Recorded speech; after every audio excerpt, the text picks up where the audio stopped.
صحیح بخاری میں اوپر تلے 10 احادیث امام بخاری نے لی ہے اور ان کے اوپر چیپٹر کی ہیڈنگ بنائی ہے نبی علیہ السلام کی جگہوں کو تلاش کر کر کے وہاں پر نماز پڑھنا. اور وہ عبداللہ ابن عمر کا عمل لے کے آئے ہیں کہ وہ سفر حج کے دوران ان جگہوں کو تلاش کیا کرتے تھے جہاں اللہ کے نبی علیہ السلام نے اپنے سفر حج میں نماز پڑھی تھی.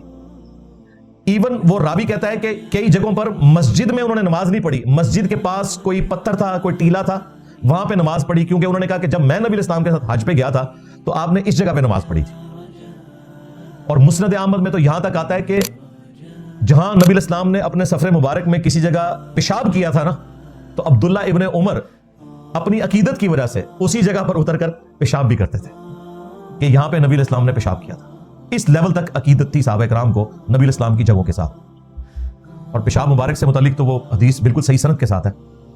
ہمارے استاد شیخ زبیر علی زئی صاحب رحمہ اللہ بھی اس حدیث کو صحیح کہتے تھے. میری تو خود ان سے ڈسکشن ہوئی اس حدیث کے اوپر.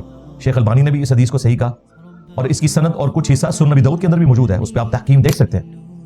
اور بقیہ حدیث جو ہے المعجم الکبیر طبرانی کے اندر موجود ہے, اور مجموع الزوائد کے اندر بھی امام ہیثمی نے اس حدیث کو صحیح کہا. اس کی صحت میں کسی کا اختلاف نہیں ہے کہ نبی علیہ السلام کی ایک خادمہ تھی, وہ آپ صلی اللہ علیہ وآلہ وسلم کی خدمت پہ مامور تھیں. ایک دن نبی علیہ السلام نے ان سے پوچھا کہ وہ میری چارپائی کے نیچے ایک لکڑی کا پیالہ جو تھا وہ کدھر گیا. ابو داؤد میں اتنی حدیث ہے کہ نبی علیہ السلام کی چارپائی کے نیچے ایک بڑا لکڑی کا پیالہ ہوتا تھا جو سردیوں میں نبی علیہ السلام اس میں پیشاب کیا کرتے تھے. ظاہر سردیوں میں اٹھ کے باہر جانا ایک تردد والا کام ہے, تو آپ اس پیالے میں پیشاب کر لیا کرتے تھے تاکہ باہر نہ جانا پڑے. اب اس خادمہ کو نہیں پتا تھا, وہ نئی آئی تھی. نبی علیہ السلام نے کہا کہ یہ پیالہ تھا. انہوں نے کہا یا رسول اللہ میں نے تو وہ پی لیا. اچھا مجھے آپ ذرا ایمانداری سے بتائیں, پیشاب کی اتنی بدبو ہوتی ہے کہ تھوڑا سا پیشاب بھی اگر کسی جگہ پہ ہو نا تو اس کا تعفن بتا دیتا ہے.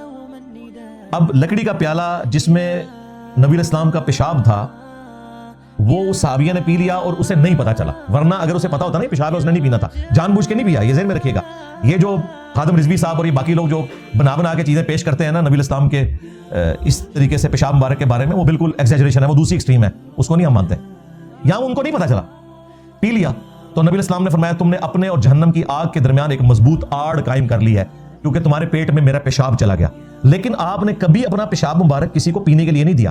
یہ جو ایتھیسٹ مذاق اڑاتے ہیں نا کہ یہ دیکھو یہ تو یہ کرتے ہیں, یہ ایک واقعہ تھا, ایک فضیلت اس صحابیہ کو ملنی تھی, مل گئی. اور نبی علیہ السلام کا پیشاب مبارک اس طرح نہیں تھا جس طرح باقی لوگوں کے. آپ علیہ السلام کی